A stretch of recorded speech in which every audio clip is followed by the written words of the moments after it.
জীবনে যে কোনো শখ নির্দিষ্ট একটা সময় থাকে। সঠিক সময়টা একবার পেরিয়ে গেলে সেই শখটা পূরণ হয় হয়তো, তবে তৃপ্তিটা ঠিক পাওয়া যায় না। 17 বছর বয়সে যে বিরিয়ানিটি খেতে অমৃতের মতো লাগে, 32 বছর বয়সে এসে সেটা ভালো নাও লাগতে পারে। 18 বছর বয়সে সমবয়সী কারোর সাথে পাঞ্জাবি বা শাড়ি পরে রিক্সায় ঘুরতে ভীষণ রোমান্টিক লাগে। 36-এ পা দিয়ে একই কাজ করতে রোমান্টিক লাগবে, তার কোনো গ্যারান্টি নাই। 21 বছর বয়সে ভার্সিটি বন্ধু-বান্ধব নিয়ে সমুদ্র সৈকতে বেড়াতে গেলে যে আনন্দ পাওয়া যাবে, 40-এর পর সেই আনন্দ পাওয়া যাবে তা অনিশ্চিত। একদিন নিজের ছাদে বাগান করব এই আশায় বসে থেকে যে মানুষটা বারান্দার টবে কোনো গোলাপের চারা লাগালো না, ছাদ হওয়ার পর দেখা গেল সেই মানুষটা আর বাগান করার সময় নেই।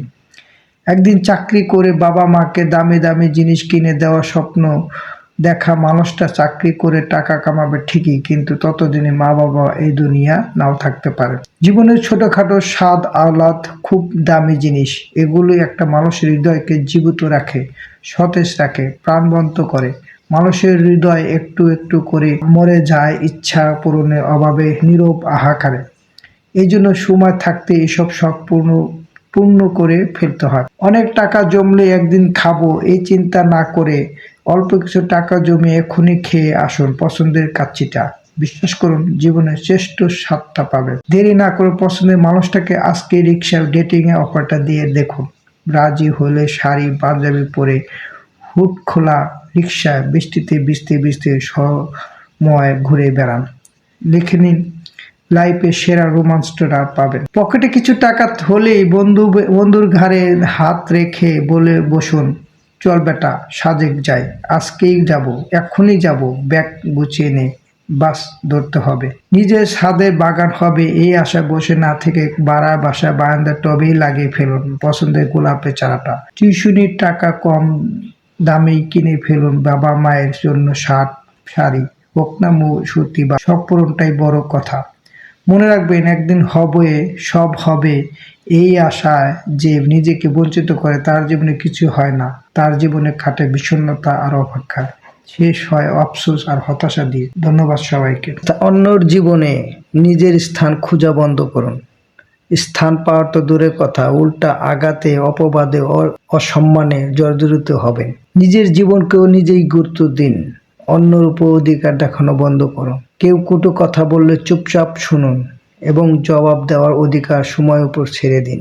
মনে রাখবেন, সময় ঠিকই একদিন আপনার হয়ে জবাব দিয়ে দেবে। মানুষ যদি একবার বুঝে যায় সে আপনার নিকট গুরুত্বপূর্ণ, চোখে আঙ্গুল দিয়ে দেখিয়ে দেবে আপনার কতটা গুরুত্বহীন। নিজের মনের সাথে নিজের বন্ধুত্ব নষ্ট হয়ে যায়, তখন কোনো মানুষ তার আর স্বাভাবিক থাকে না। সমস্ত জীবনের গল্প যার কাছেও বলবো বলে মনে স্থির করি, সেই একসময় গল্প হয়ে যায়। তার গল্পই শুধু শোনা হয়, কিন্তু নিজের গল্প আর বলা হয় না।